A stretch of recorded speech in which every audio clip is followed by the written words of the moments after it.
by the Fury.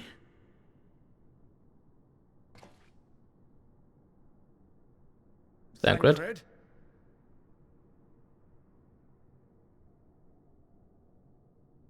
Meteion has gone as well. Mayhap he awakened first and gave chase.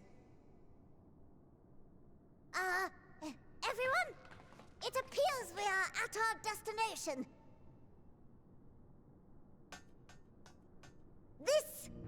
This is Ultima Thule. Are they gonna remove one of our friends Not that after we know what another? to expect, but I wasn't expecting this. From atmospheric composition to ambient temperatures, all readings are within permissible range.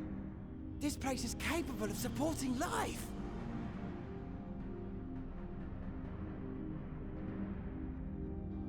Sounds like an invitation, right? If that's the case, then Thancred may well have gone on ahead. Let's go and have a look. Sure, cause he would go without us. Meanwhile, I want the rest of you to perform a full inspection of the ship, as well as a biological scan.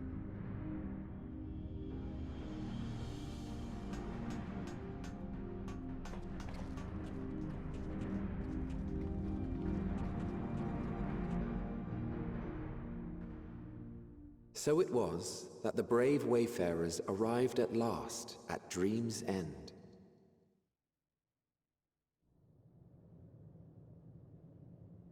In following their path walked and history written, I am made keenly aware of one truth. Though the curtains may fall again and again, so long as others take the stage, ever shall there be more tales to tell. Wait, this is definitely Emmett Stalk still. So, let them bring it to a close, I say. Is it Let the multiple? curtains fall upon this, Is it multiple the people? final chapter in the tale of the star. I'm confused.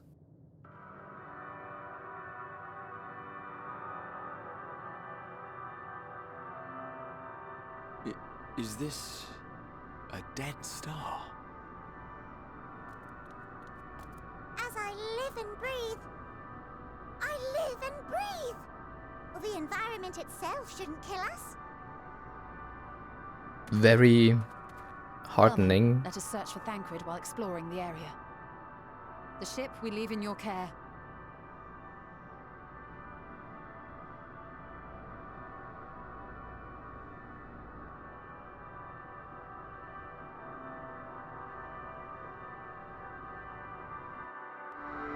If Meteion should strike again with such overwhelming force, I honestly don't know how we are to oppose her. Didst thou witness what became of Thancred? So quickly was I overcome with Meteion's malevolence that I saw naught of their altercation. No, I also just blacked out, right, when he tried to strike Meteion. A Sigma Tier Alpha New World. It's not a Sigma, it's a paragraph sign. But never mind that, we must find Thancred. Let's begin our search from the brow of the ship. It seems as good a direction as any. Ruins. But of what, I wonder? That's actually a good question. Perhaps we can find something to help us understand the nature of this place. A relic, an inscription, anything. I mean, we don't exactly know what place this is that Meteion chose as her nest. We only know it's basically at the end of the universe. And that she's been here for a very long time.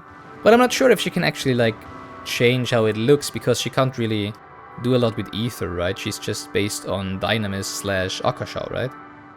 The metallic pillar has been partially melted, likely sometime in the distant past. The damage does not appear to have been inflicted deliberately, rather it calls to mind the indiscriminate destruction often wrought in the heat of battle. Yeah, so my best guess is that this is one of the stars that one of the Meteions sought out, where they had a civilization that tried to, you know, become perfect, and in doing so realized that perfection is boring. Or that it is, you know, a combination of them or whatever. There is a structure here in front of me, yes? Tower of some sort, partially melted? And a strange twist of fate, it seems our perception of this place is not so different as it would be elsewhere. What do you mean by that? I mean, if it was a being of Dynamis, she wouldn't see it at all, right? So these are pure ether again? Like it was with Emerald? Meteion is an Enteleki, she's a being of Dynamis, so she shouldn't be able to form any ether or stuff. Were you able to find anything? As I feared, and still no trace of Thancred.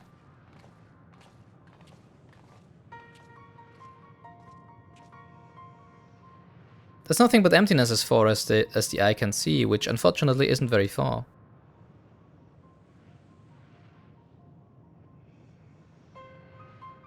They can't help but suspect that someone or something is here. There are times when I sense it drawing close and then a chill washes over me, leaving me exhausted. Ghosts! Leaving me with feelings of death and anguish. Well, it's probably just some waves of dynamis, right?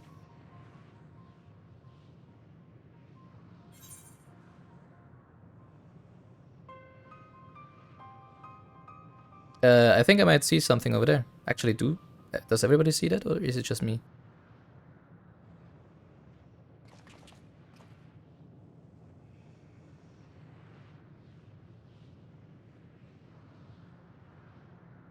They cannot see it.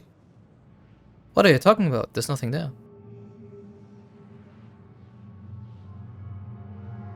Are you kidding me?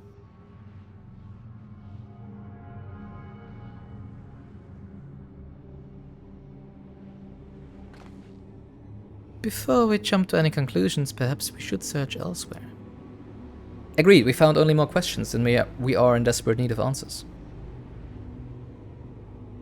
And there's a fair stretch of terrain from the ship's starboard we've yet to explore. Let us try searching there then.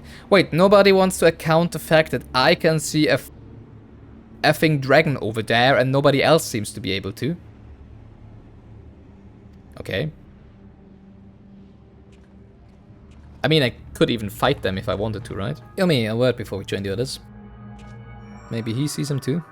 Yeah, okay, so I'm not the only one who can see them. You see them too, don't you? The dragons? As I thought, the presence is tenuous at best, but there is no mistaking it. No doubt your bond with Midgardsormr and mine with Nidhogg is what allows us to perceive them. Could these apparitions be related to the dragons that now live in Etheirys? Well, it might of course be the star where Midgardsormr was from. Better to leave such conjecture to the others. In any case, we must be careful. We may soon find dragons they can see as well. Death and anguish, what happened to them, I wonder?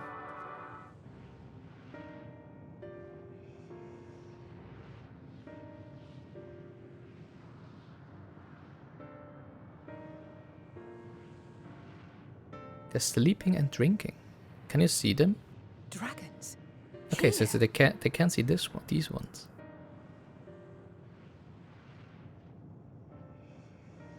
What you see is a memory of a world that once was. Okay. So this A world is suffering a Midgardsormr's. slow death, whose denizens cried out for the release of oblivion. So this is probably Midgardsormr's original world. What? Their world is dead? It is. Not a single life remains upon that husk floating in the vast emptiness. It's kind of interesting that, you know, right before she was basically trying to kill us all. I guess she was trying to kill us all, I don't know. And now she's just floating there giving us some exposition. These creatures are shadow and shade, perpetuated only to suffuse dynamis with their unending lamentations. Our friend Thancred. Where is he? A strange question. He is at your side, is he not? Now that's interesting. Oh yes. He is here and there, Oh no, and okay. everywhere within this space. He would tell you himself if he had form to form words. Okay, so she basically just... Yeah, okay. I thought she would have, like, faced him so that he did actually still have his body, but we could hear or see him or whatever. But I guess she just, you know, rendered him into his atoms or whatever. Broke him up into his atoms. Huh. Such loathing and uncertainty. You don't know why you still exist. Yeah, if you can do that, and if you want to stop us from stopping you, then why haven't you done the same to us? In like manner to the oblivion I send. I tried to drown out your ether with Dynamis, Mm-hmm. We know that much. beginning with this Thancred, who came at me despite being unable to breathe. Ah, you're talking about what just happened on the spaceship, okay?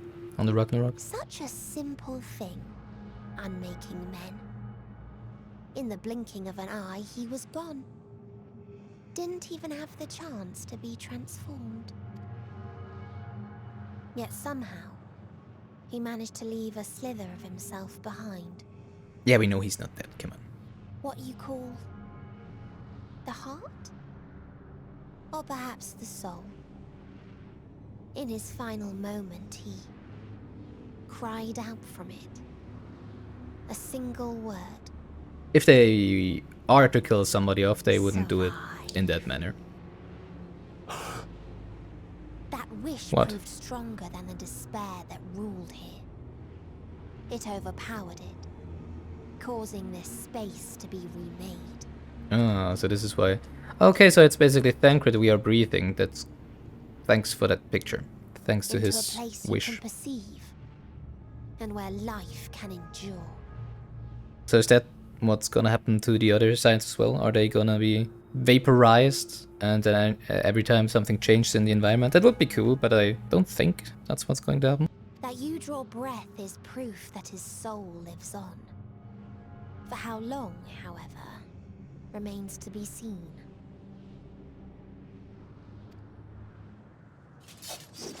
Well then, we should hurry and tend to business.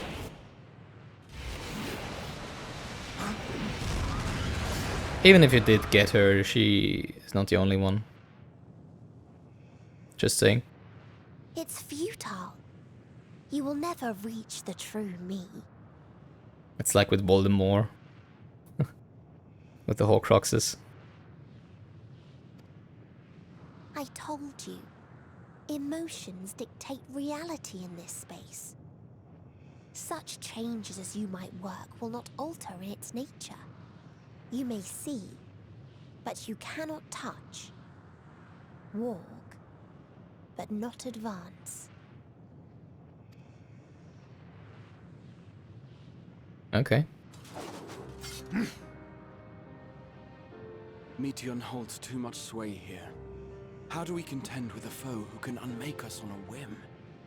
Yeah, that's really nice of you, just thinking about that when we're already here, right?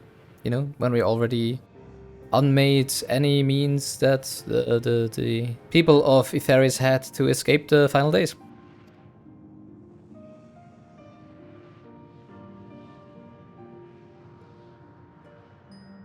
I do not know.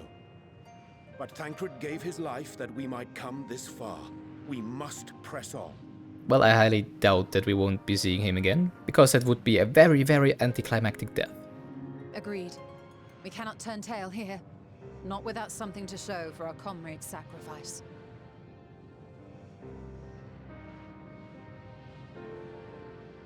Soul without body, a form of being with which we are not wholly unfamiliar. Indeed, for we existed in a similar state when residing in the first. The circumstances are rather more dire than that, it is true, but I choose to believe he is not forever lost to us. Regardless, in sacrifice he hath afforded us a chance to prevail. Let us not squander it and ascertain the nature of this realm that we might confront and defeat Meteion. Estinian, Yomi, would you accompany me in speaking with these dragons? Mayhap they can enlighten us, if they want to speak with us. I would ask the rest of you to survey these surrounds. If there is a path that may lead us to our quarry, we must find it.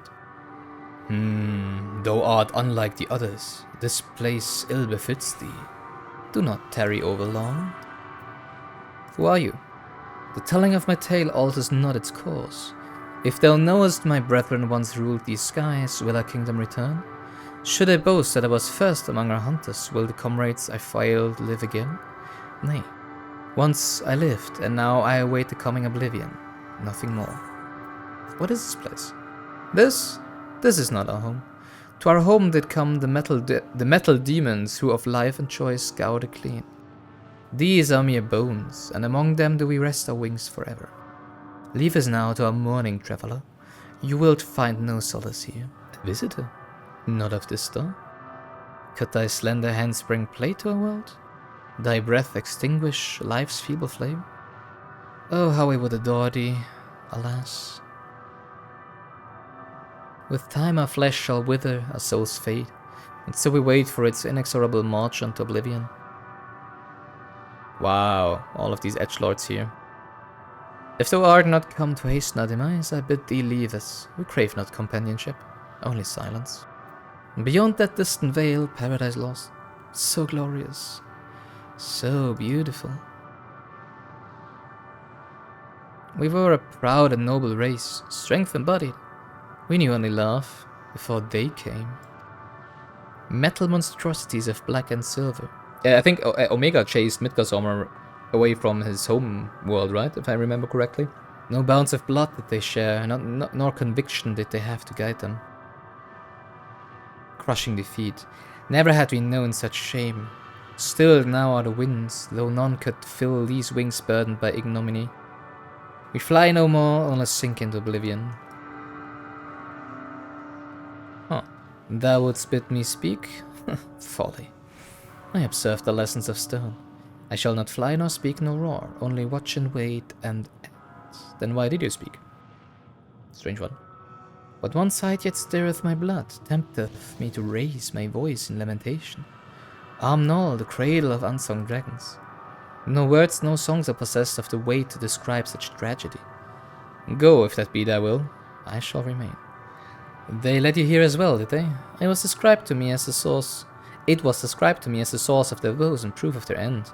I think I'm beginning to see why. It's a hatching ground, or was. I've seen similar on Etheris. Midgardsormr's kind must once have lived and thrived in a place such as this. Vertra said his father was driven from their ancestral home by war and strife. This, then, is the fate of those who remained. Let's have a look around. Maybe these eggs have more to tell of what happened here. Inside a shattered egg, you find the remains of an unborn dragon. The body has already begun to decompose. What do you mean already? It's probably been like thousands of years, right? The gelatinous half-dried membrane covering the corpse just failed to emerge. A murky liquid is pooled inside this eggshell. The noxious fetor is indicative of contamination. Gingerly lifting a large egg from the vicious mire, you peer inside and see a formless mass soaking in a pool of embryonic fluid. Your stomach turns as you return the egg to its resting place. Ugh. The egg appears to have been broken from the inside out. Perhaps the dragonette within succeeded in hatching. Malformed dragonette. So that's what happened to it, probably.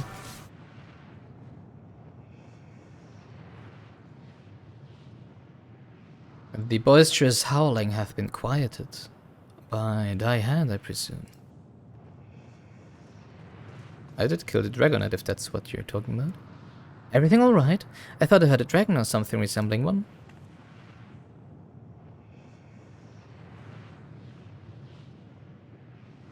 Ah, I see what's happened here. Was that your child? Perhaps. Some eggs within Amnol are indeed mine. If life within one did quicken, the beast thou hast slain may be of my blood. Yet I do not recognize it, twisted and malformed as it is. Not a dragon in truth, but the remainder of our failure, a testament to our shame. Explain. Please. They descended from the heavens, cold, heartless machines, and with them rode war and death. With fire and fury, rage and rancor we gave answer. 'Twas a long and bloody battle, but only the beginning. Untold chaos and destruction swept over the star. In the end, the invaders were victorious. Yet when they looked upon the prize, they seemed it unfit for requisition. We were abandoned to a ruin. The survivors sought to put away their shame, to rebuild. A futile effort. In purest soil replete with ether did we once cultivate our nesting grounds, but the lands were barren, and any eggs nurtured in such desolation were fated to rot. What few survived to hatch emerge as abominations. We shall have no new progeny. But there are dragons among you capable of journeying to other stars. That there are. Many would make the attempt, each bearing a clutch of eggs. The richest stars were home to the harshest rulers, and the arrival of dragons incited contests for supremacy. Yeah, well, it was the same with us. When the fires faded, the wars lost and won, they too were reduced to ash and waste. This is the curse of those who seek life, to be drawn into conflict, to conquer or be conquered. A vicious cycle we now choose to break. We tire of conflict, of everything. We wait now in sweet, merciful silence, free from strife and suffering, still as stone. Wait, you claim your kind is doomed, but there is another star.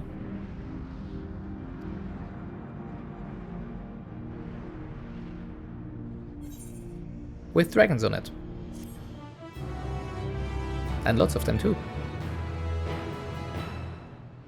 They want only to brood in silence, to be left alone with their grief until time itself comes to an end.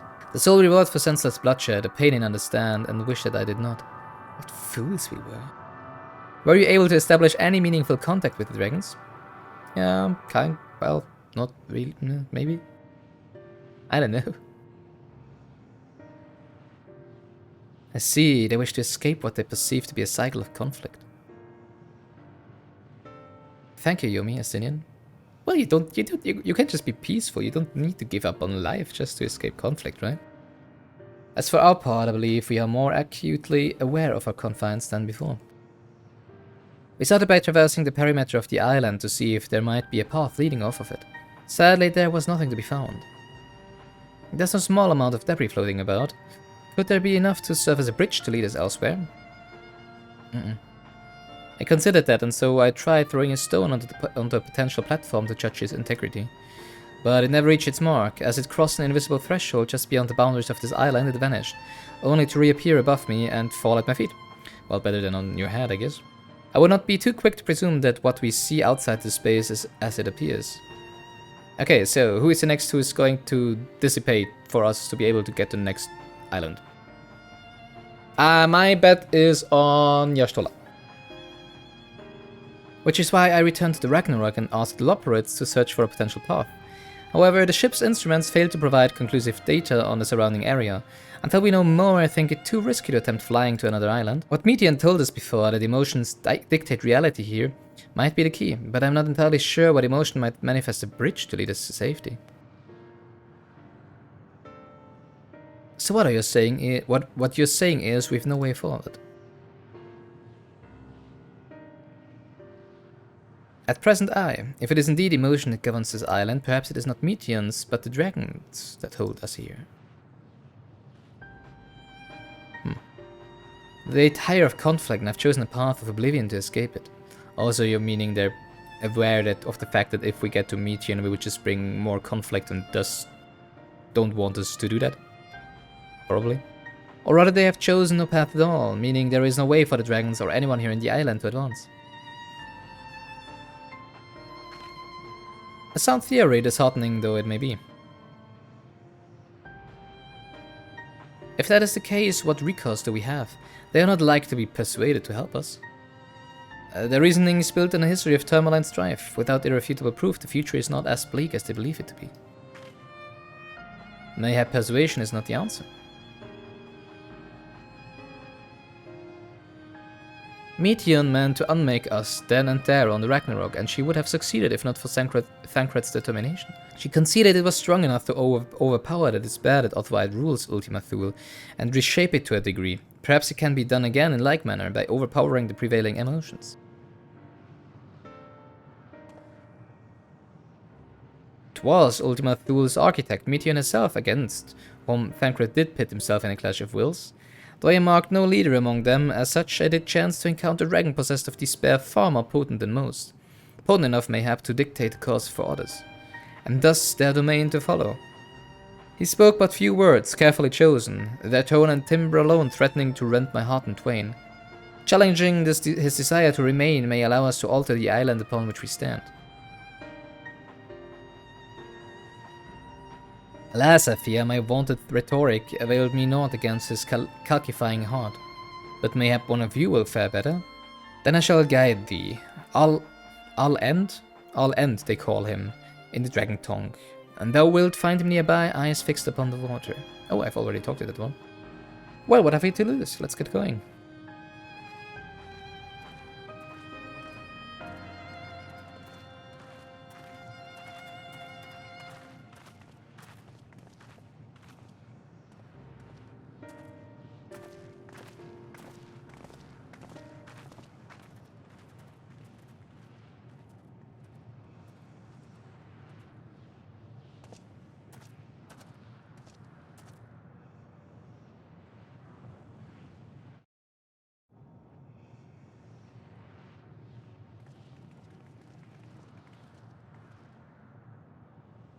He remaineth as he was when I first approached, entombed in melancholy.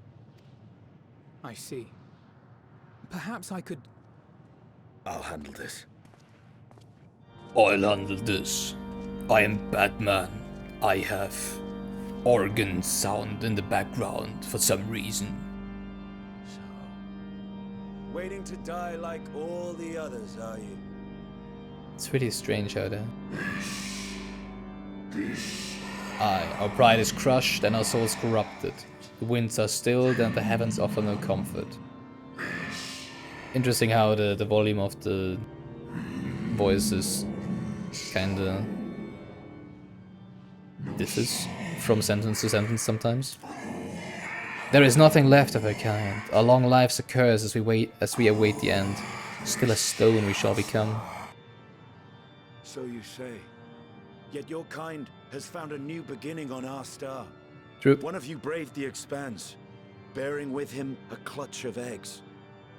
They and their children now rule our skies, their song heard by all. Well, and they had 1,000 years conflict, you know, with humankind and other stuff, and other ones have been enslaved by a long forgotten empire for like most of their life on a star and stuff like that, but very, very, very empathic of you to not mention that right now. Very good, Estinian. Our kin on another star? And yet upon thee do I smell the blood of my brethren. Yeah. Were they drawn into discord and war on their new home? Yeah. They were. They suffered much, and repaid their suffering in kind.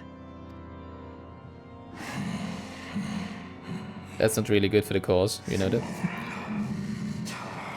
It mattereth not whither we fly. Ever will a sanguine ocean await us, or will retribution's wheel turn. And so on the last of my pride as a dragon, I break free of this wheel. I renounce conflict, exile myself from the other, never again to be touched by the flames of hatred. Had your brethren made the selfsame choice, my family might still be alive. Yet lasting peace does not come to those who simply retreat from conflict. Well, depends. No. You must be willing to confront it. To stare into the face of your foe and see yourself in him. That's not really fair, that's the third phase music of Nidhogg. Absolute brilliant piece of music. Perfectly synchronized with what's happening in the fight, so...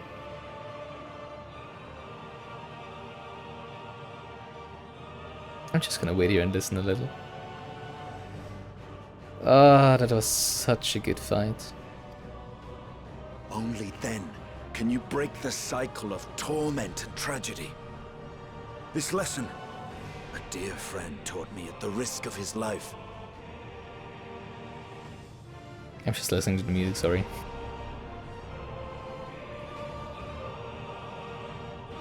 And now, Arkmorn. So good. There is no nobility in your penance. You wallow in self-pity. Who doesn't do that? Everybody likes to wallow in self-pity, no? Sometimes. And after everything we've endured, we will not let you stop us. Yeah, actually, why don't we just kill him? If he's the one stopping us, that should work as well, right? I mean, not that I wanted to, but I can't see Estinian's curse of action here. Oh, so you do want to actually live? Maybe not. Are you actually a Meteon? Estinian! Stay back. Okay, that's pretty badass. Now it fits the music. We tired of war, we tired of turmoil. Why's the music so quiet though? Dignity tarnished, crimson stained. I do have the music up to 100, it doesn't go higher. Our misery, our shame, too much to bear.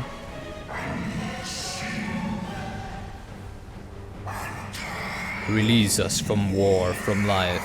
We can do that, no problems. I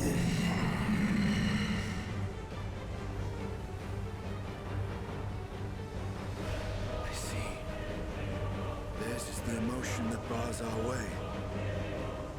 There they go with the confusing volume changes again. The rest is up to you. Also, damn it, so this is Estinian who's gonna evaporate first. Yeah, okay.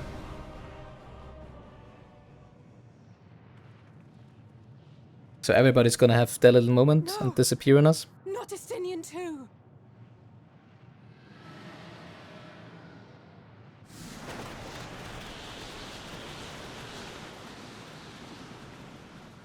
Well, I guess everybody except the Levier twins and Graha, maybe? Because we still need 3 people for the dungeon, you know?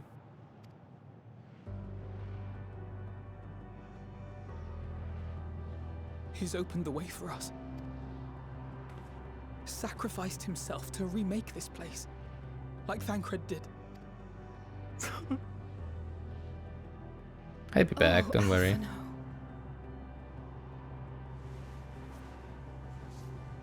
Well, maybe he won't. It would surprise me, though. Come. Let us follow the wind. It will not lead us astray. He would not. Mm.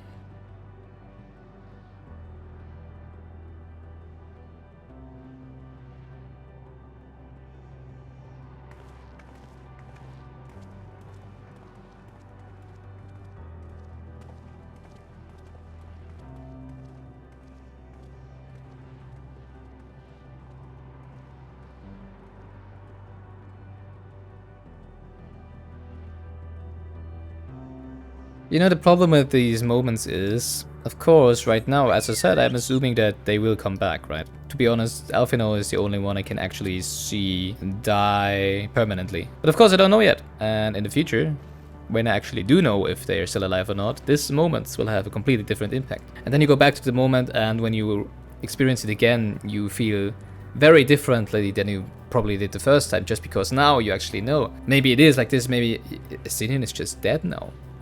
Thancred is just dead now, they're not coming back, right? Yeah, so when I would be going back and watch a streamer doing this and then knowing, oh my god, yeah, Estinian is just dead, I would react differently than I did just now, of course. But it's just not the way I think they would be killing off the science.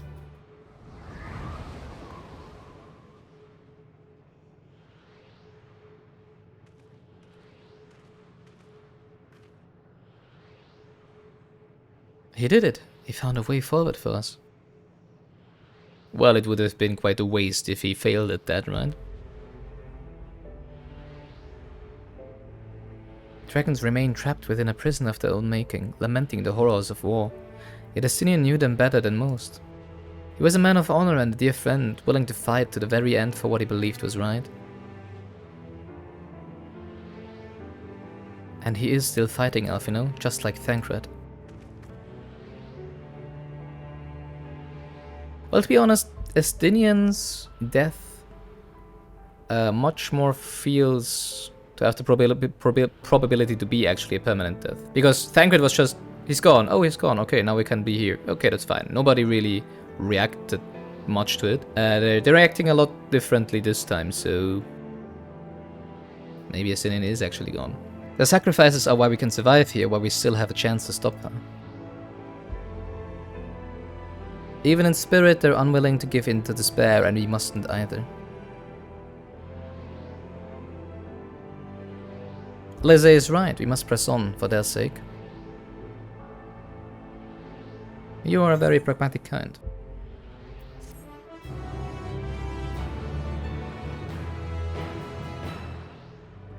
Notice a change in our surroundings?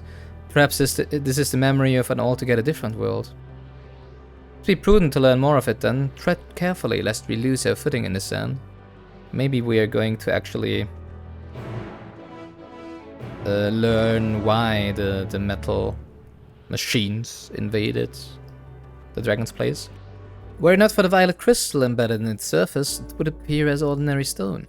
A curious script hath been etched upon them, alas, it is not a language with which I am familiar. I cannot say I recognize it either, nor I. The dragons, from what I recall, preserved the knowledge in song and eschew? The written word entirely, eschew, the written word entirely, so we may assume this is the work of another race, one we have yet to encounter. Meteon claimed the dragon's world suffered a slow death seeking the release of oblivion. What life we find here, like as not, doth wend its way towards a similar end. So I guess whoever is gonna see the enemies here is probably the one who will be sacrificing themselves to grant us passage to the next island, right? What do you suppose it is over there? Oh no, not Alisaie. Interesting. Ghostly figure. My, you're a cute one.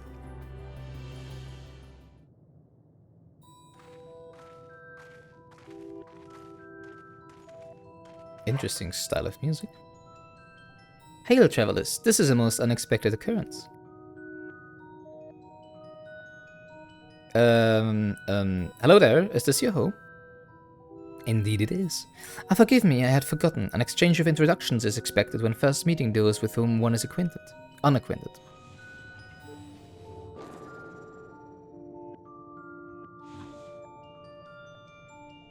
Oh, he was probably tipping his head or whatever.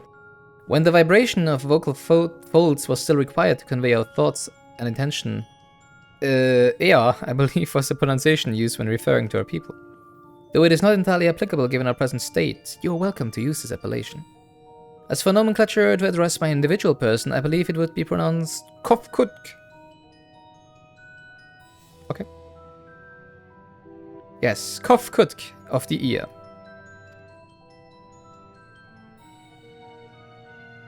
We have encountered beings that communicate intermittently through thought, but never one that is wholly without voice. I presume we are having this conversation via the medium of ether, or dynamis, as this space is suffused with vast quantities of it. Fascinating in either case. I gather your response to my presence is positive then? That is well, for there is something I wish to ask of you. Like yourselves, we are ether-based life forms, therefore it may be surmised that your bodies are of comparable biological composition to those we once possessed. I have a number of queries regarding your subjective perception of the five senses: sight, sound, taste, touch, and smell. In total, I have prepared 198,712,180,827.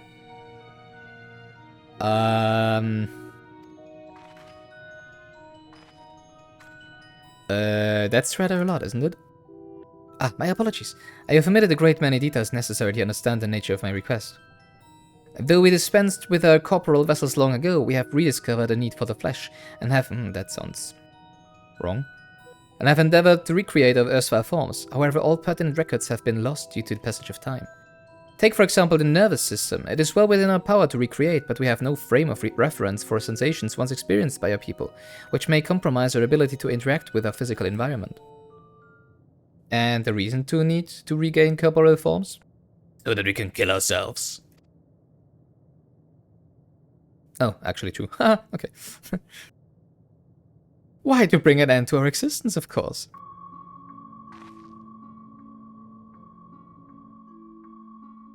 Though need is perhaps too strong a word, it would be a simple matter to unmake ourselves through use of etheric exsanguinators, but such a death seems inadequate.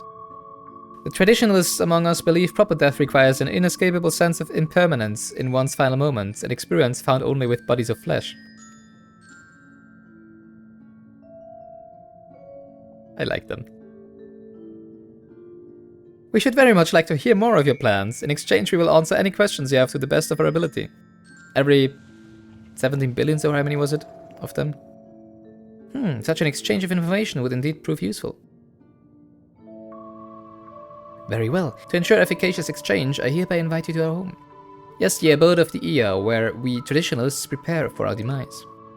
I presume you consent to answer questions is indicative of tacit approval of our plans, in which case your cooperation is greatly appreciated.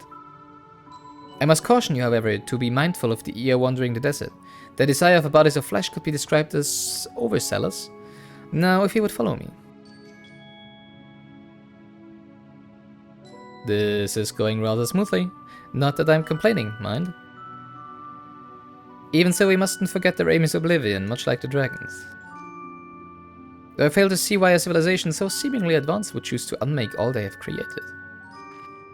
At any rate, we will find no answers dallying here. Let us be on our way.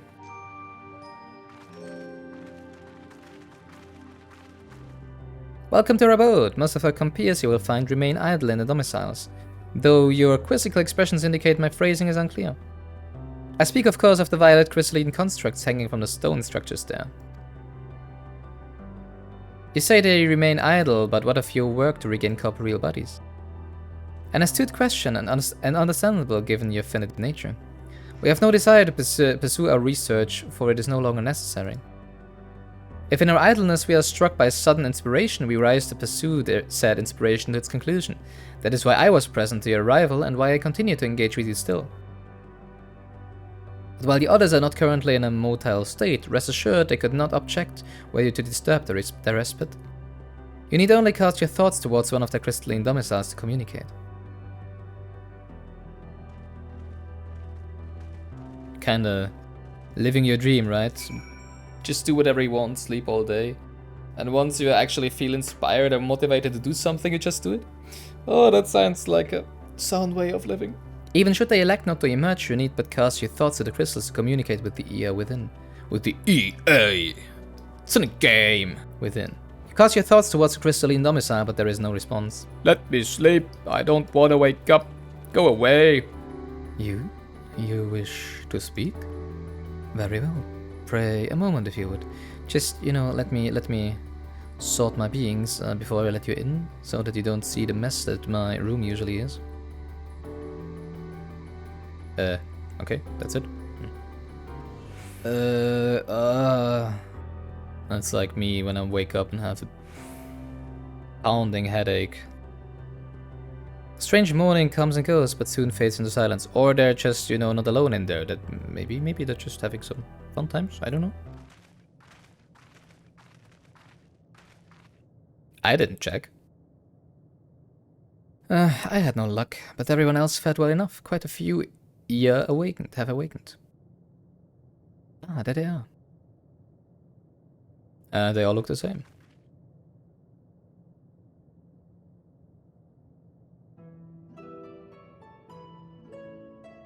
May I introduce to you Lalak, Dudik, and Ninitk.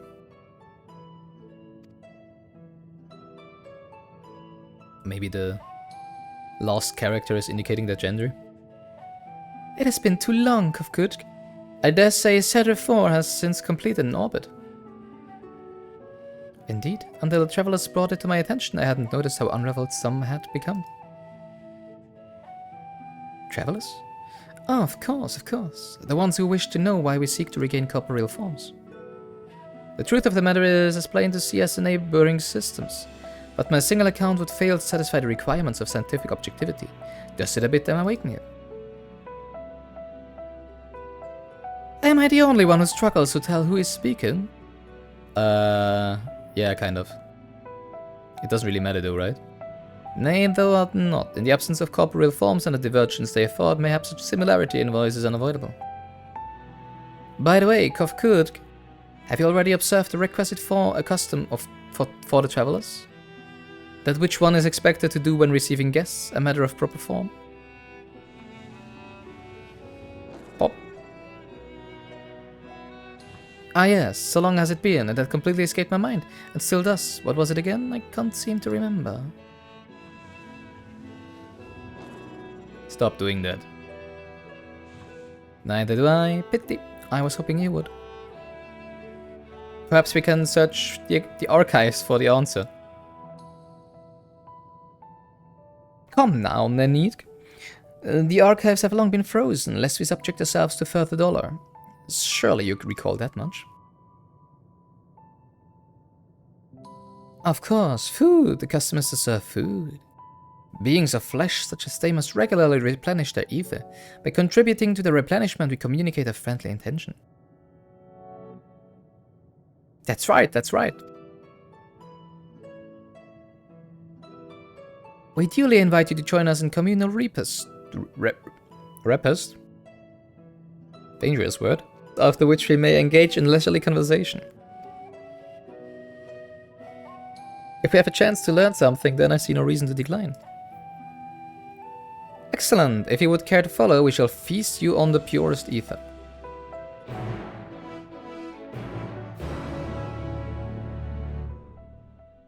Now then, if you would take your place with your comrades, space will soon be awash with purest ether. Please absorb as much as you like. You brace yourself for a rush of sweet, sweet ether, but nothing seems to happen. Perhaps you need to wait a little longer. Just as I had suspected. As meticulously as one might recreate the EA's home world, this is Ultima Thule. One cannot simply generate ether here. As recreations, our friends are oblivious to this fact, to the very truth of their existence, much like the phantoms of the recreated Emerald. However appearances may seem, we must ever be mindful that this is the memories of the dead with whom we deal. Yum yum yum, that was very good, thank you a lot. So did you have your fill of ether? Alas, we couldn't absorb it, a deficiency in our forms, it would seem. Oh, how very unfortunate. May I ask how you normally replenish your ether? We kill other beings and cook them and then eat them. Through your mouths, you say? How very primitive and quaint. To think that the mouth serves not only to expel sound, but draw in substance besides. Such life forms have long since vanished from our systems.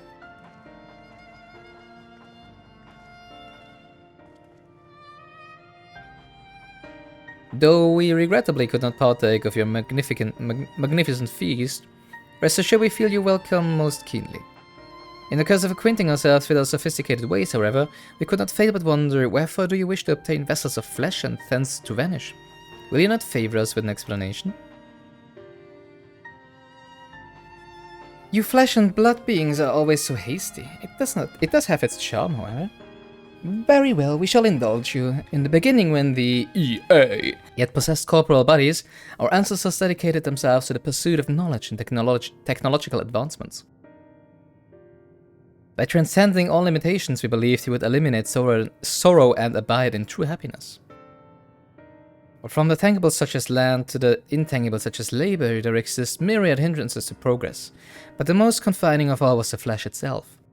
Our natural lifespan was distressingly middling, you see, too short to enjoy unhurried lives, yet too long to be considered disposable. Furthermore, to simply maintain the integrity of our bodies demanded considerable resources. But we managed to solve this problem. After long years we discovered how to become non-corporeal entities with everlasting lives, untroubled by the failure of the flesh. Thus changed, we had more time and freedom to continue our scientific pursuits. We went on to make ever greater strides in our quest to transcend all limitations, until we finally decided to challenge the last of them all, the limit of knowledge.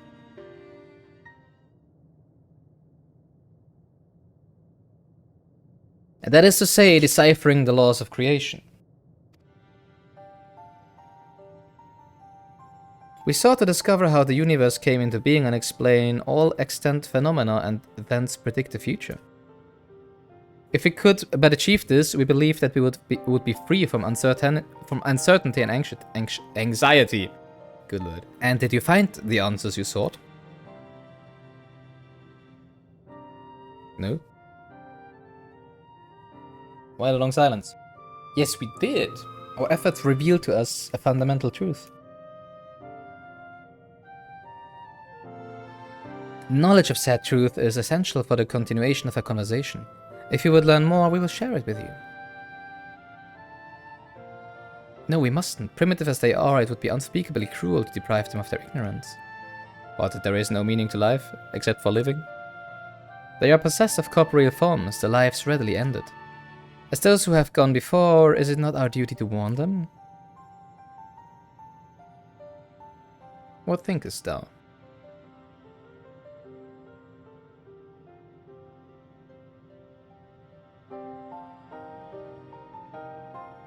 We have deliberated and came to a consensus. If you are resolved to know it, we will disclose to you the truth we discovered, the truth of the universe. Seek us at the stone pillars just outside the bounds of the abode, a place called Elegaia. Alright. And I bet it's not gonna be 42. We joined the EA, there is one trifling matter I would fain investigate. Yomi Graha, might it trouble you for your assistance? Yeah, sure. Aye, this place shall serve.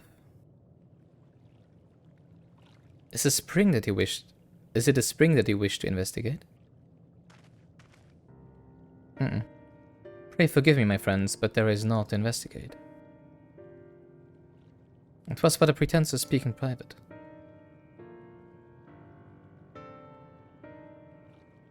You have our undivided attention. Why only us? Why not the twins?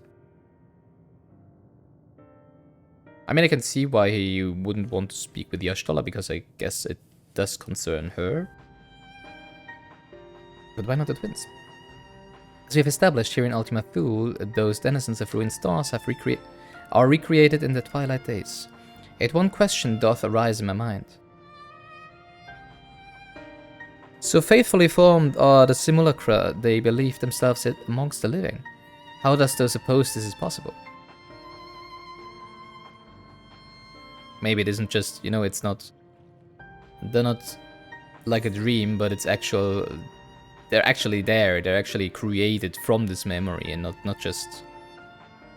is what I would say. But they're not like ghosts, they're actual physical beings, just made from a memory of what once was. Meteion has taken their hearts unto herself. Meteion made contact with them while they lived. She's taking their hearts unto herself. I'm inclined to agree. If Meteion can take the emotions of others as her own, I dare say she would be able to recreate them more faithfully than had she relied on any historical account. By which logic she must have visited them while they still lived, the dragons and the EA both. So too did I theorize, and upon that assumption consider how those two races may have met their demise. So you're talking that it is because of Meteion that they actually demised? You're saying maybe it was Meteion themselves who like pushed them onto the path they went? Because of, you know, like the quest they were on? Sent out by Hermes? According to thine own tale, Meteion perceived the emotions of those nearby as her own. Heightened sense of empathy intrinsic to her nature as an Enteleki. In the course of her starfaring journey, if she encountered beings who strongly desired a cessation of their existence, she would be powerless before that desire. Even as she possesseth the power to grant it, the power of Dynamis. It is my supposition that, overwhelmed by their longing for death, Meteion did unleash Dynamis and ushered the dragons and the EA into their doom. Okay, so she didn't really push them to the path, but she basically invoked the final days for each of their worlds. Of course, such was not always the outcome. Full many stars did she find already lost to ruin. In order to create a terminus, however, the fervent desire for the end is essential. Therefore, should you struggle to find a way forward, pray ask yourself this. In the place where you stand, woes is the soul that yearneth most desperately for oblivion.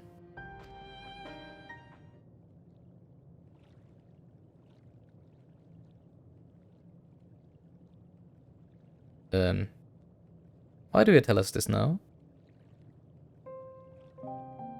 Perhaps I think that one of the others is right at this moment sacrificing herself to give us further passage. Never again would I betray your trust. This pledge I did make to my comrades.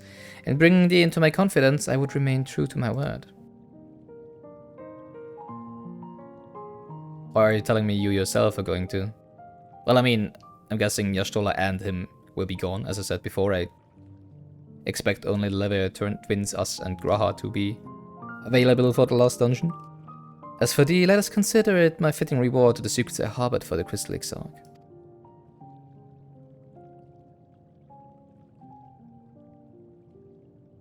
I once placed my faith in thy chosen path, walking at thy side, full knowing that we were bound for the demise.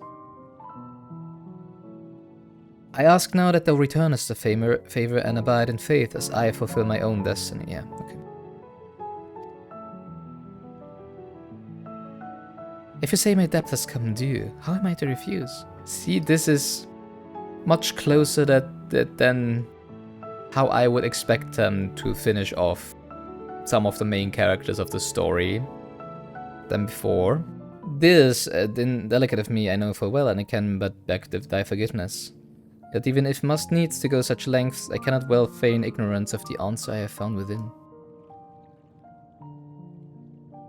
The answer to the question, in what moment might I stand strongest?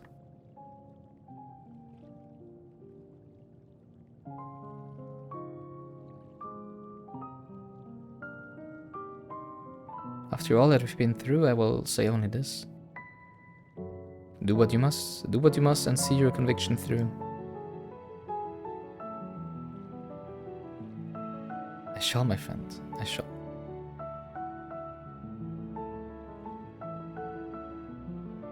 It would be fitting, you know. Just the young blood. Leading into the next arc of the story of Final Fantasy XIV. Without further ado then, let us go to join our comrades.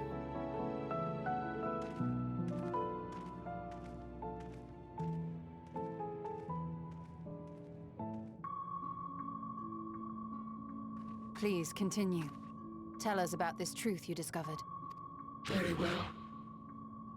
Bear in mind, however, that the purpose of this conversation is not to impart scholarly knowledge, for such requires that you comprehend the subject matter, which you will not. That isn't what I expected their voices to be at all. We will forego the intricacies of our scientific methodology and deal only with the conclusion, the end of our society and our world. We acknowledge, with regret, that your star is in the midst of the same panic-induced cataclysm that befell Deneb 3. Sounds like the Cerebrates of StarCraft. As such, in order to avoid causing undue distress, we will refrain from explicitly stating how much time you have remaining. You are Well, we're here to entirely stop too it. kind. I pray you recount your tale as you see fit.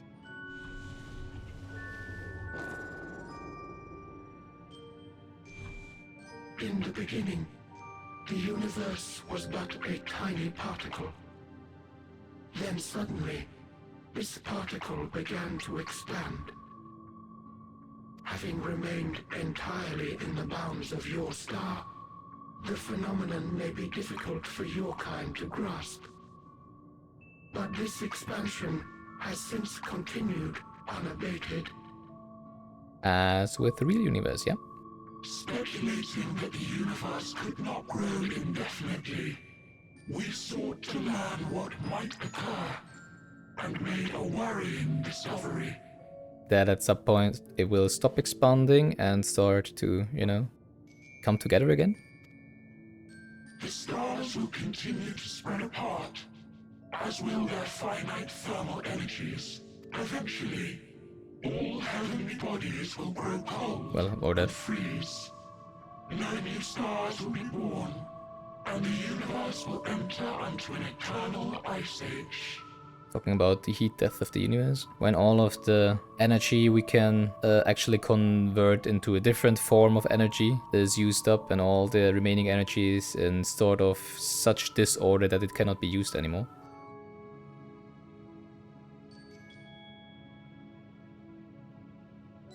In hopes of proving that this determination was erroneous, we scrutinized our research from all angles Even as we sought to avert the everlasting winter, the endeavor proved fruitless. So infamously so, in fact, that it became synonymous with vain effort. Well, that's the problem when you are immortal, right? You're just there to wait for the death of the universe. Haha. That's why you shouldn't want to be immortal. What is it? The universe as we know it would end, and there is no way to prevent it. Beneath the weight of this knowledge, our society stagnated. Though we had time still, it was a cold comfort.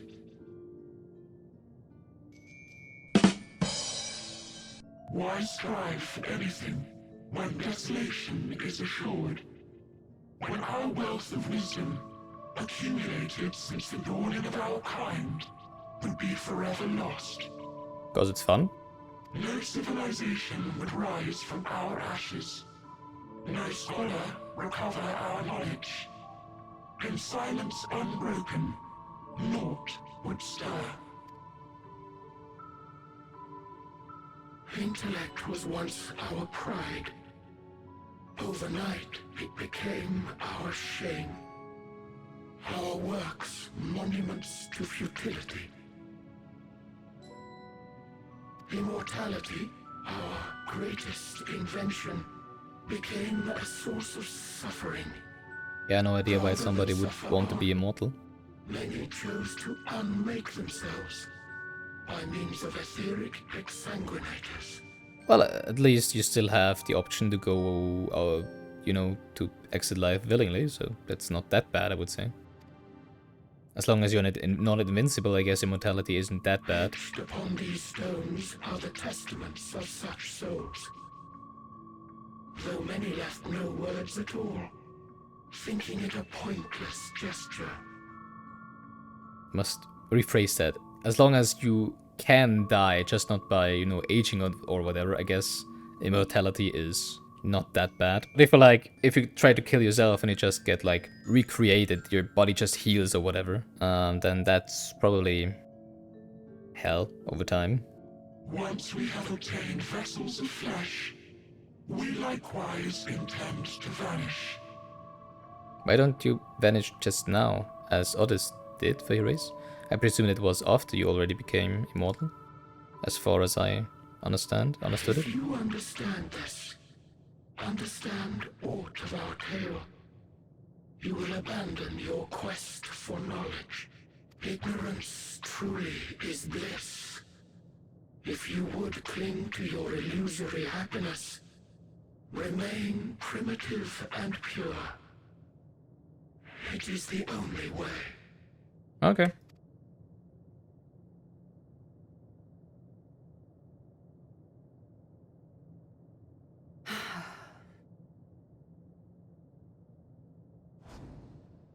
So that's your story.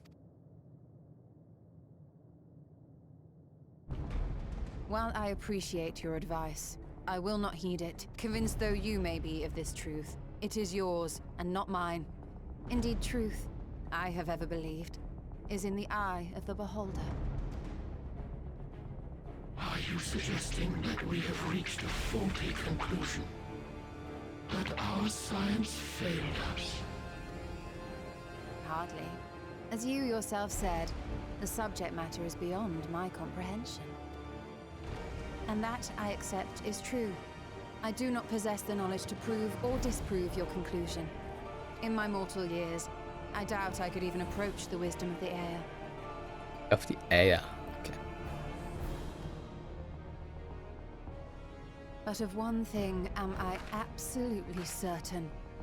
I would not be happier in ignorance. Y'shtola, no! You mustn't!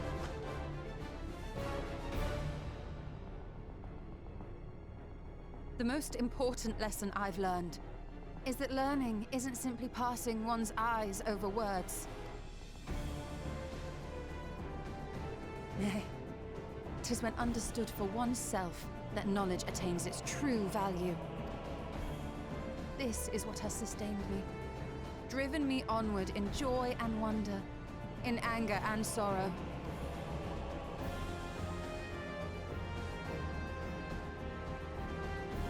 The universe may end, and all may be for naught, but I will live as I always have. You know, if that really is how they're killing at least the 4 of them off, then I'm just raising the question as to why do this right at the end and not give, you know, each of their individual deaths a little more space to breathe. Assuming that they are actually dead afterwards. It's just a little, I don't know, it's just, oh yeah, Thancred is gone. Oh yeah, Sinian is gone. Oh yeah, Y'shtola is gone. Oh yeah, Urianger is gone. And then you still have to fight against Meteion to save the world and everything, you know? So, I guess it's around 50-50 if they're actually dead or not. I will always seek out new knowledge, and no conclusion of yours, no matter how grim, can dampen my desire. Also, it does feel a little unnecessary, I would say, because we haven't really tried everything we could to maneuver towards Meteion. Don't just have to default, oh, we know that one way works, we just have to sacrifice one of ourselves each time. So yeah, we've just been here like 10 minutes, maybe there is another way, we don't know. I suppose it is only to be expected. Their feeble minds cannot fathom the terrifying gravity of it. But worry not. We consider it our duty to enlighten you, and we will not stop until you grasp the full extent of our despair. How very nice of you. Thank you a lot. Yay.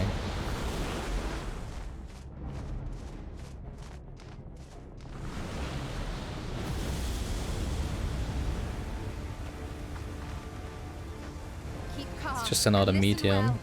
So this would be the 3rd one, right? I think there's 7 of them, they said. Though my body will soon dissipate, there may be a way to restore it. Okay. Azem's magic. So long as our souls remain, you can use it to summon us back.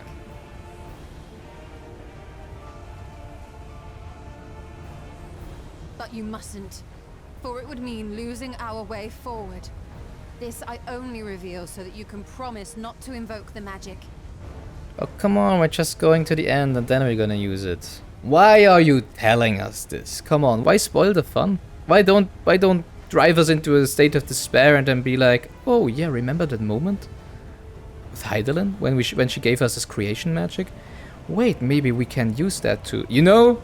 We came here knowing what victory may cost, so press on. Well, maybe we're not gonna do it, but and do not look back. Maybe we aren't gonna do it.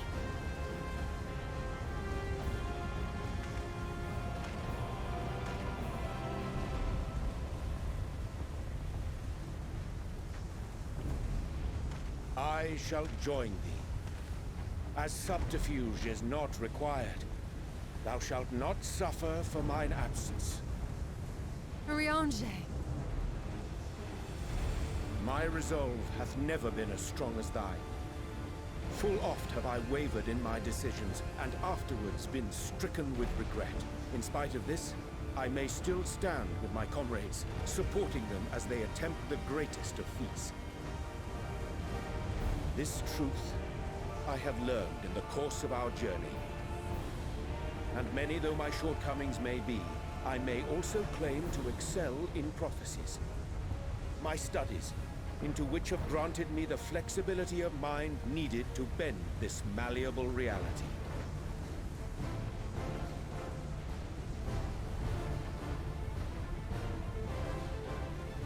Thus shall I hope that thou mayest have the strength to resist, and our comrades the strength to continue.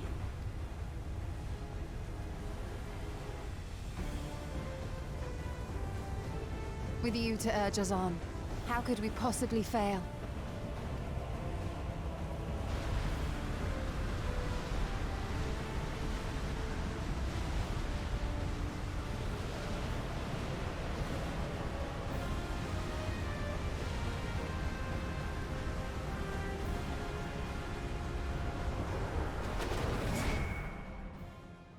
Also, I have to say I'm a little bit missing the point where Yoshi said that they would have such good music, new music in Endwalker.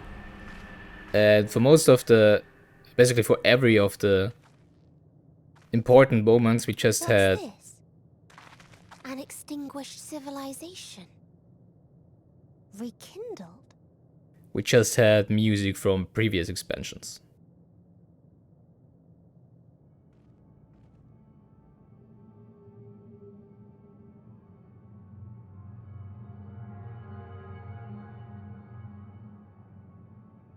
That's right. Our quest doesn't end here. We'll press on, and we will find you.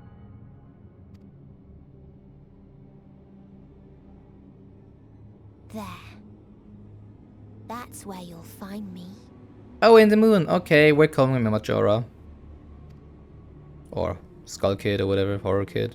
Is that another star? Of the stars we visited, most were already devoid of life. And where there was life still, the inhabitants wished for death. Well, not in our star. But even death, we learned, isn't truly the end. It is but a part of the cycle of rebirth. Souls return to the star, or in its absence, a larger flow. And eventually they are reborn, alive again, to know suffering anew. True salvation lies not in dying. It lies in not being born. Makes sense. This is the gift I would give to you. To all life on beautiful Atheris. To that end, we created an egg wherein life cannot quicken. That dead sun. Attain it if you can, before your friends' emotions fade away, along with their protection.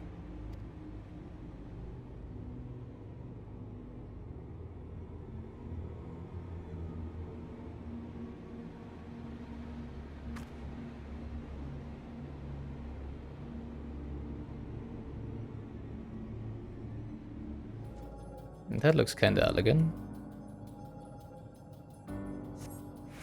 Oh well, Omegan. If that's a thing. You know, the people who build Omega.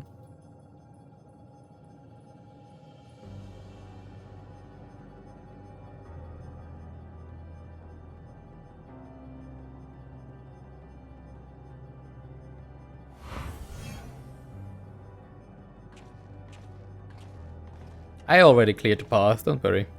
Nothing hostile in the vicinity.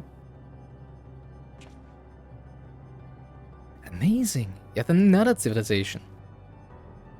These are probably the ones that built Omega. Attacked as soon as you arrived. Not the most welcoming of places, is it? We must try to find denizens who are amenable to conversation. We should also get the lay of the land, see how far we can go. I'll help Alfina with that. In the meantime, you and Gurahar can search for friendlier folk. Apart from hostile beings, take care with your footing. I mislike the look of this terrain.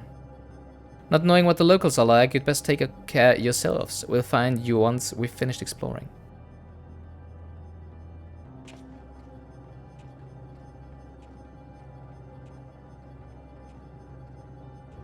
M032. Begging your pardon, but we are searching for the denizens of this star. Bzz, unknown life forms detected, assigning generic label interplanetary travelers. Greetings and welcome to the planet Bleep Blop. Really? Why do they always do Bleep Blop? They can talk, why would they Bleep Blop? The planet... What? Could you please repeat that? It appears our hearing organ is unable to process the name in your tongue. It may be translated into yours as Alphatron. Our people, meanwhile, are called the Omicrons and... Okay. The Omicrons, and you stand within one of our outposts. The Omicrons, you say? And what is it that you do here? We are preparing for war. Well, that's nice to hear. As we presently do not have a designated target, you have nothing to fear. Should your star become designated, however, you will be taken into custody and or terminated. Not a little frightening, these Omicrons, but at least they seem to be forthright. Ah, there you are. We finished surveying the area. This will come as no surprise, but there was no way forward. There were portals like the one we used to get here, but those that worked only sent us to the isolated isles. Then as before, we must locate the embodiment of the emotion that passed away. What of yourselves? Did you find anyone to speak with?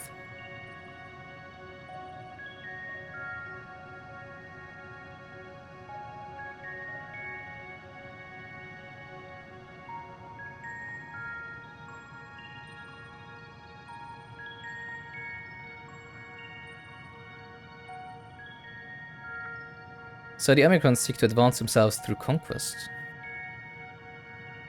Following the victory over the dragons, they stand ready for the next campaign, but the leader has yet to issue new commands.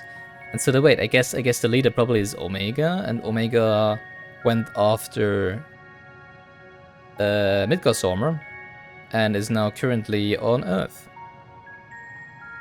I don't exactly remember what we did in the end to stop Omega, if we actually did freeze it in time again. Or if something else happened, I don't remember exactly, to be honest. In such a place, who could it be that fits Orianger's description? A soul whose yearning for oblivion surpasses all others. Orianger said this? During our investigation before we joined you in Allegaia. He also warned ourselves that he's gonna kill himself. So that's the way of it. Why couldn't he just say it to all of us? Given what we know of this place, it's certainly a curious state of affairs. While the dragons and the Aya longed for death, the Omicrons longed for conflict. As much as that may lead to destruction, it must be considered a distinct desire. In order to find the source of the dominant emotion, I believe we should seek out the leader, this Sir. According to MO32, the first Omicron with whom we spoke, there is a console by which we might communicate with it. MO32 also added that it would be a pointless exercise, but that in itself, I believe, is worth investigating. What say you? You try touching, smacking, and attuning with the console, but there is no response. No luck, I see. But there must be a way to activate it. There must. Somebody wants to sacrifice themselves to be a battery? Maybe?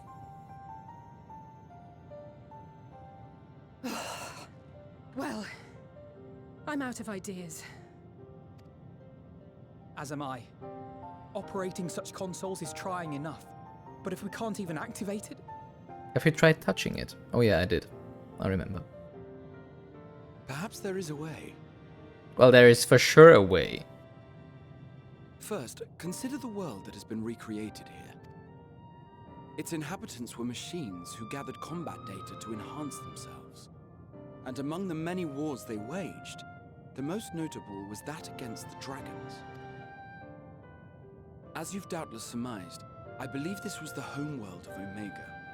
Yeah, Sid built sure. a jamming device to defeat it, a device which generated massive bursts of lightning, its sole weakness. So just cast Lightning 3? Thunder 3? That's I'm all not a well black and good, mage. but what does that... Wait. You're not thinking to strike the console with lightning, are you? Well, my Thaumaturge is level 1, so either you or Alisaie probably has to do it.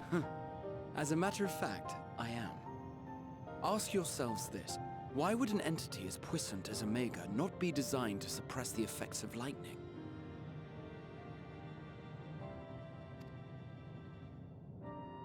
Because it relies upon it, or something akin to it, as a source of energy.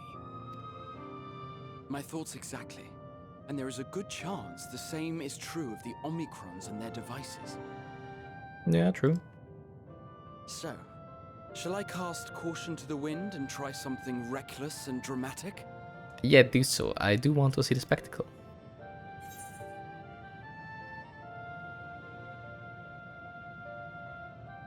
Or I could use my custom-made Omega Jammer. I do have a custom-made Omega Jammer.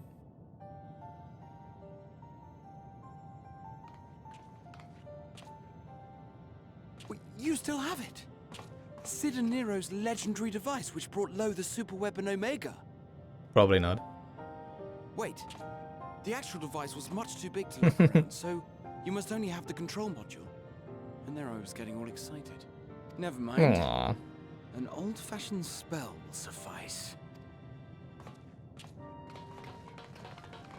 Alright, give us some fireworks, come on.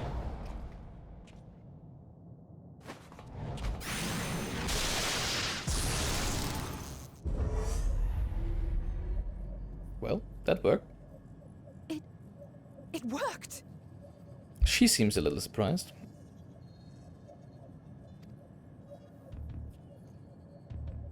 Of course, we now have the Omega music.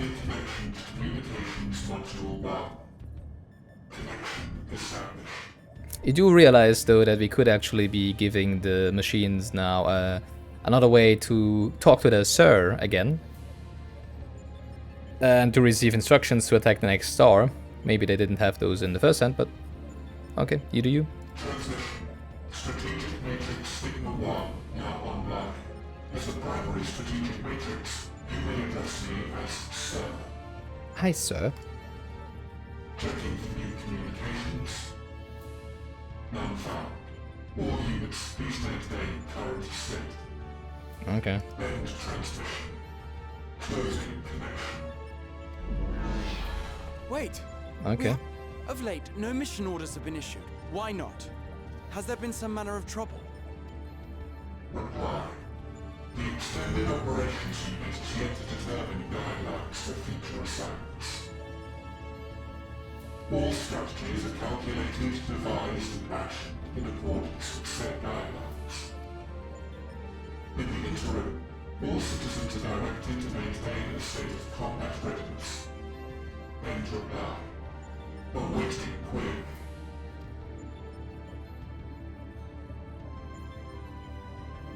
Can you tell us why the Extended Operations Unit hasn't yet determined the guidelines? Unable to comply. Information unavailable or access restricted. In that case, is it possible for us to communicate directly with the unit? Access denied. Unable to establish connection. Come on, it's Omega for sure. Is there anything you can tell us? Have there been any abnormalities, like a threat to the star or widespread unrest? Reply. Negative. All citizens continue to operate at maximum efficiency. If your operations are suboptimal, please proceed to a maintenance facility for evaluation. Otherwise, stand by at your designated post. End reply. End transmission. Closing connection.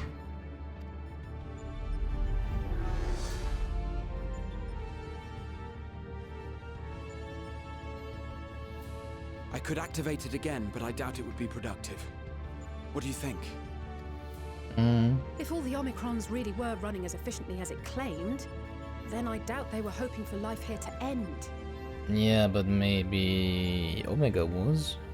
Or whoever is the extended... What was it called? Extended operation, whatever thingy? As this Sir told us, there just haven't been any new instructions and everyone is standing by. Should be standing by at any rate. If there are those that are neglecting their duties, perhaps we can glean a clue from them. You I mean the propose ones we take rampaging another look about? around and also try to find the Oops. Yeah, the Extended Operations Unit was what it was called, right?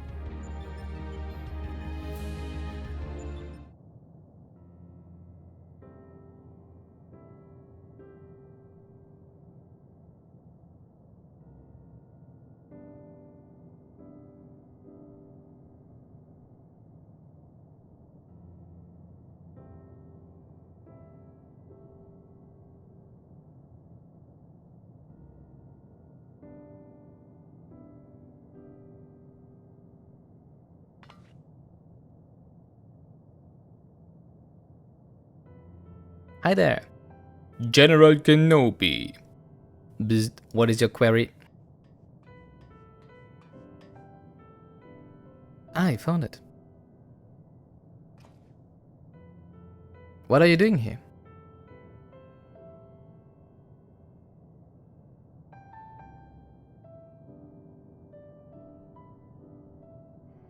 I am looking at the tree.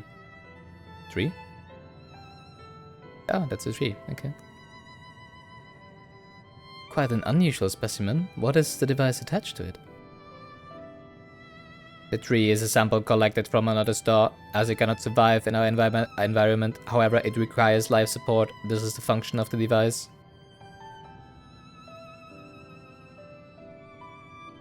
To go to such lengths to sustain it. Is there something special about this tree? Being foreign matter, protocol requires that we study it. As this task has been completed, the specimen may be discarded. Oh, he likes the tree. Or it. However, when I behold the tree, I am made to feel as though there is a problem. In order to become strong, we have continued to enhance ourselves. Like we did countless others, we conquered the star whence the tree came. It is the last remnant of a dead world, and there is nothing towards which it may aspire, yet it grows, extends its branches, sprouts leaves, produces seeds. Why does it seek to continue? Why was it made to behave in such a way, and to what end? I do not understand. Never give up. I see. Out of curiosity, does this pertain to your duty? No, it does not. My apologies. I shall return to my designated post and assume a state of combat readiness.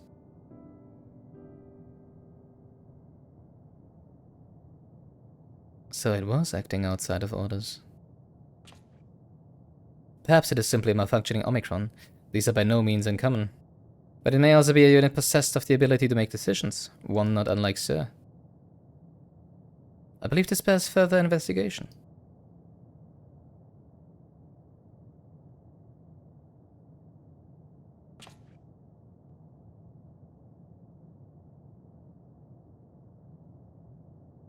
To endeavor to live, even if we must depend on forces beyond our control.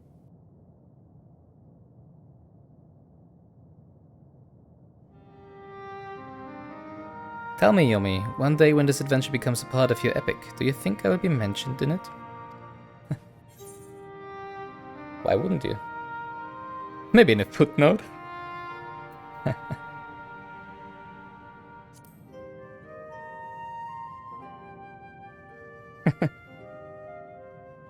I'm just teasing. Oh, come now. How much would it have cost you to simply nod? This is no simple thing to earn a place beside you. This I know full well, but it is something to hope for as I forge on. Well, we had best get on with our task.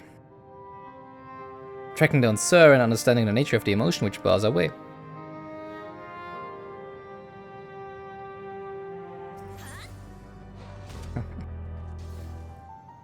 And still, again, music that has already existed before Endwalker.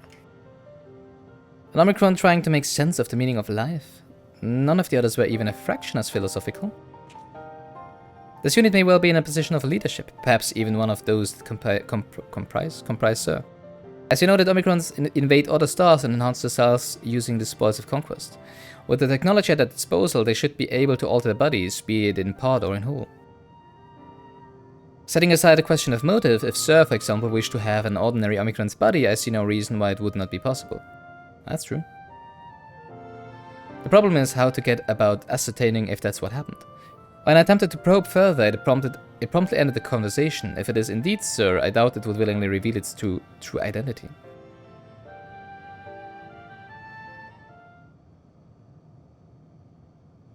Music stopped.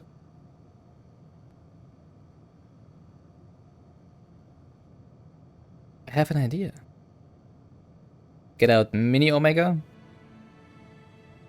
We use lightning on the console again, but we make it stronger, much stronger. Why that? At that moment, should the unit exhibit a reaction that could suggest that it has a connection to Sir? Okay. An inspired idea. I dare say it is worth a try. You know, Wall, Alisae's head. I had a feeling you'd be on board. This time, you must allow me to do the honors. I will send guard in case your incantation draws sentries to the scene. For my part, then, I will approach a suspect and divert its attention. During which time, Yomi, I want you to observe closely for anomalous behavior. I should mention that shortly before you returned, an Omicron appeared from the same direction. Rather than entering the outpost, however, it headed off towards the console. At first I assumed it was a unit on patrol, but perhaps... That could only be our errant Omicron. We must seek it out and begin our operation at once. Alright, Alfina and I will stand by at the console, and when it's time, I'll unleash a veritable storm.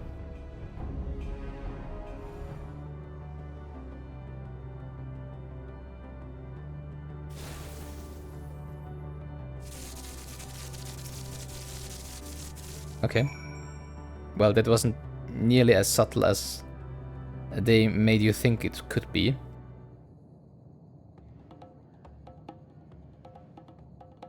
You are sire, sir. An anomaly, you say? Performing diagnostic, error confirmed, a connection to Central Command is suffering from intermittent failures. I must leave at once and present myself for maintenance at the nearest facility. You will excuse me. What you need, my friend, isn't maintenance. It is to confront the truth. While we spoke, a comrade struck the console used to communicate with Sir. That is the cause of your anomaly. You are connected to Sir, aren't you?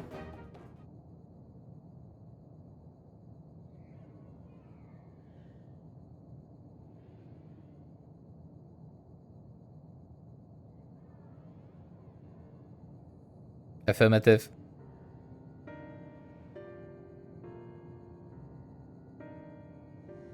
To what end you sought to assert this fact, I do not know, but before we speak further, we must move away from the other units.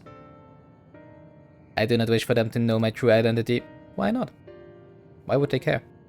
Very well, our friends are at the console. Let us head there.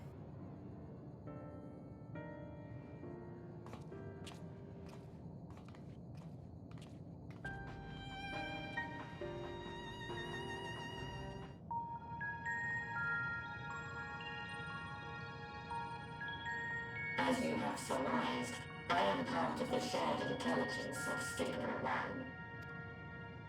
It was my charge to determine the optimal path to achieving our prime function. His body had been abandoned by its former owner and lay unused. What do you mean abandoned? I took it and abandoned my own, and with it, my duty. Okay. May we ask why you did this? From what we gather, it seems to be a personal matter.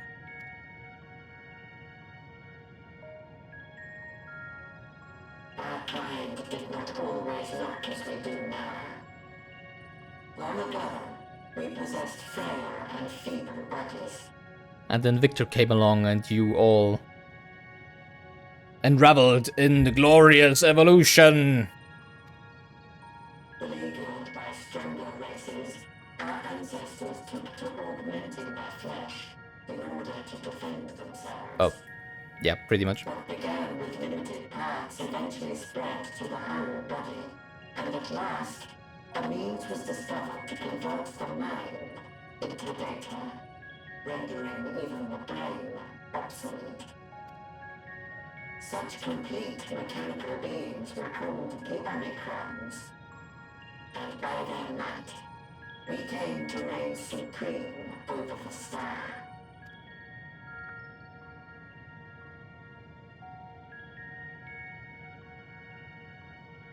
But even then, we did not feel secure. For we knew that the universe was home to civilizations aside from our own. Civilizations that may be stronger still than us. Rather than risk becoming the subjugated, we chose to become the subjugator. We began our conquest of the stars, that we might acquire the resources and knowledge we needed to reign supreme. We were successful in that endeavor. Suddenly, more quiet again. So powerful did we become, we could lay low even the mighty dragons. But then something unexpected happened. I began experiencing an error.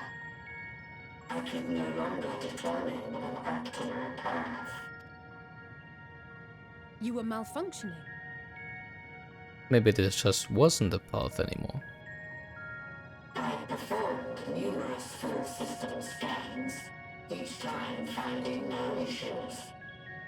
Yet the error persisted. It was then that I speculated. What could happen if it was exactly. so powerful as to have no equal?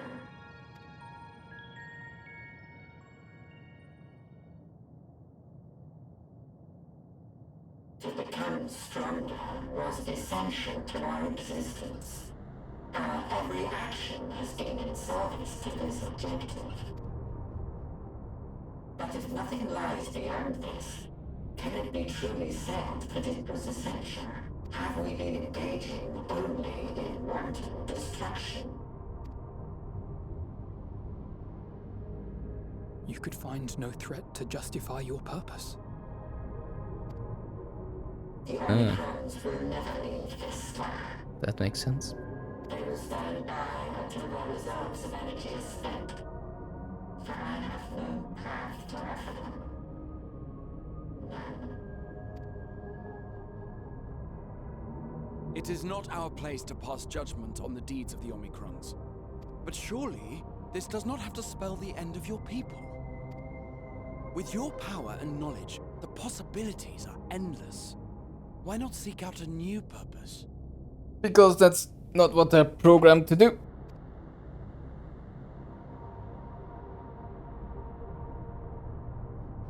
That is impossible. In the beginning, we had a higher purpose than our pursuit of power, but we lost sight of it when we so irrevocably altered our fundamental forms. When we cast aside our flesh, so too did we cast aside all that defined us. Nothing remains of who we once were. I have no aspirations. No longer can I dream. The vital spark is lost. Lost amidst circuitry and code and commands.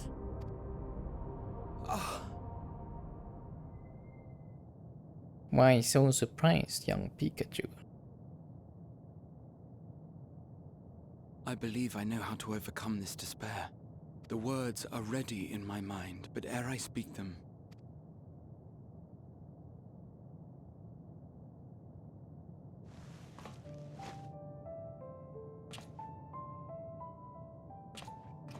Who are we gonna do the I want dungeon you to with make me then? a promise. Oh, come on. What? Be it across time or space, our promises have always connected us. And so I ask that you indulge me once more, that this won't be the end. Y'shtola had us basically promised that we don't use Azim's power to bring you back, and you're doing the opposite. So what should I be doing now? Come on, well, always. We all know how this is gonna end. Of course we are going to do it.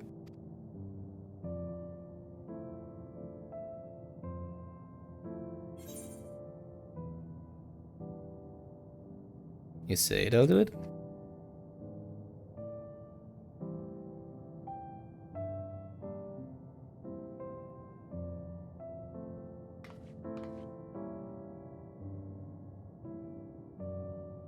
Is that so?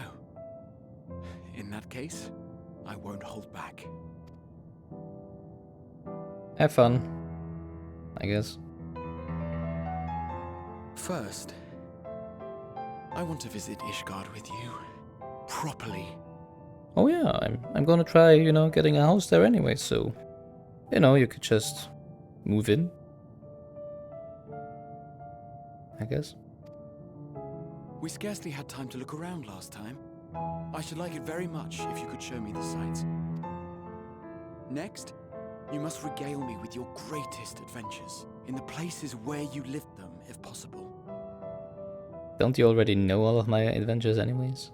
I may have read about From all books your and stuff. deeds, but there is no substitute for a first-hand account. Okay. And last but not least, a new adventure together, unlike any we've experienced before. Well, it's gonna be hard. We'll travel the lands, cross the seas, and take to the skies upon the eternal wind, and it will be marvelous. It will. Well, it's gonna be kind of hard to top this one, right? Is it not? But I guess, sure, why not?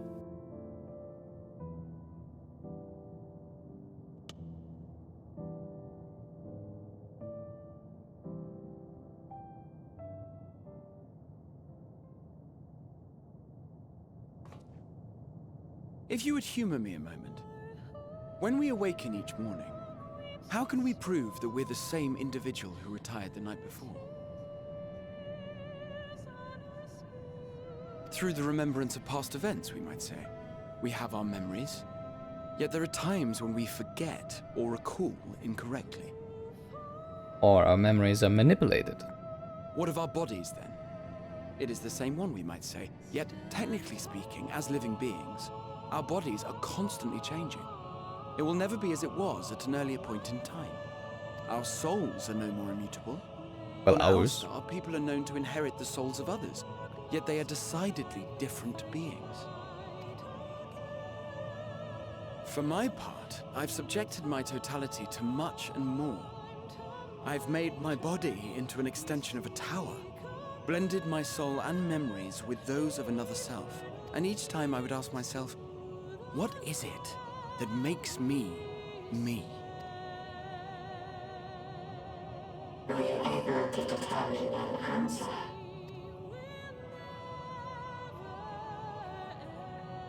No. But that doesn't mean I'm confused. It simply means I'm the same as everyone else. So I posit this. Who we were need not describe what we now hold in our hearts. Whatever came before, what matters most is the present.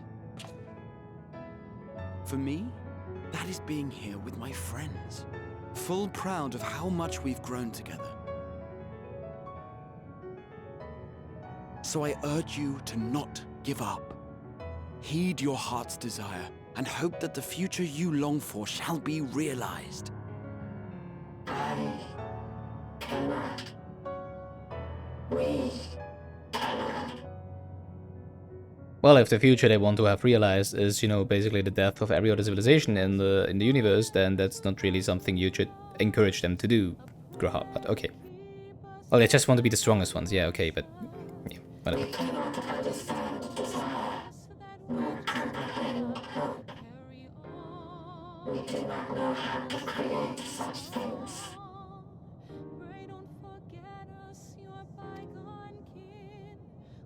We are not unlike, you and I.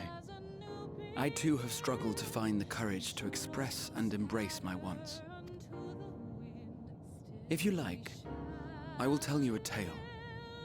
A tale of a world on the brink. Of a people who never gave up on the future. Of a man who realized his grandest dreams and then awakened to a grander reality.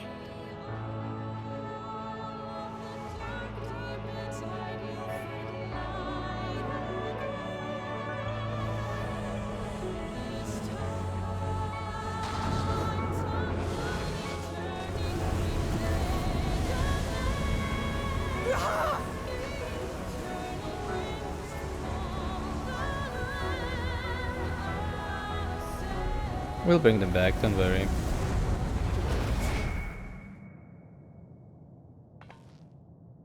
But how are we gonna do the final dungeon now? We're only 3.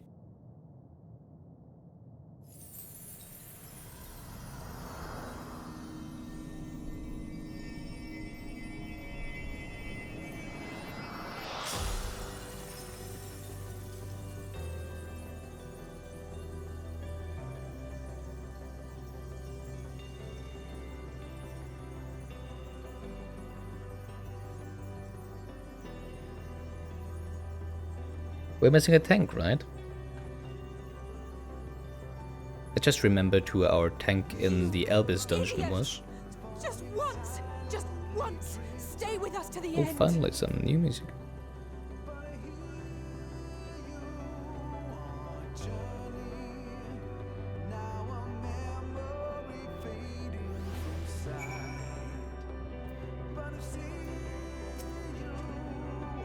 They all leave so easily, as if it's nothing.